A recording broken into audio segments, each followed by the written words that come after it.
Assalamu alaikum wa rahmatullahi ta'ala barakatuh. Kuna dua hii inaitwa al-kibritul ahmar. Kibritul ahmar.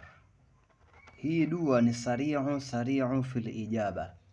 Yani tunaposema sari'u fil ijaba manake ni msisitizo kwamba dua hii ni dua yenye kujibiwa kwa haraka sana.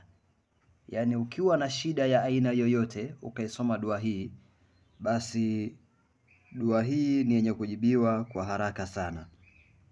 Kiasi ambacho dua hii ameifundisha sharifu au mmoja katika vitukuu wa Bwana Mtume anaitwa al-Imamu Ali ibn Hussein Zainul Abidin. Na alipomfundisha bwana mmoja anaitwa Aban, akamuonya kabisa kwamba dua hii usije ukaitumia katika mambo mabaya, kwa sababu dua hii ni dua ambayo ukiisoma basi dua yako ni yenye kujibiwa. Usiwafundishe watu wajinga. Kwa hivyo na mimi naitoa dua hii, lakini pia natoa kwa tahadhari kubwa sana.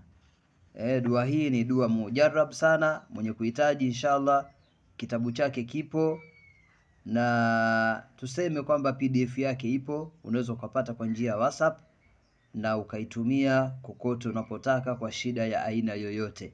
Ni dua ambayo ni sari'ul ijaba, ni dua ambayo yenye kuwa na majibu ya haraka sana. Kwa hivyo nawaombeni sana msije mkaitumia katika mambo ambayo ni mabaya. Inaitwa al-kibritul ahmar. Wassalamu alaikum wa rahmatullahi wa barakatuh.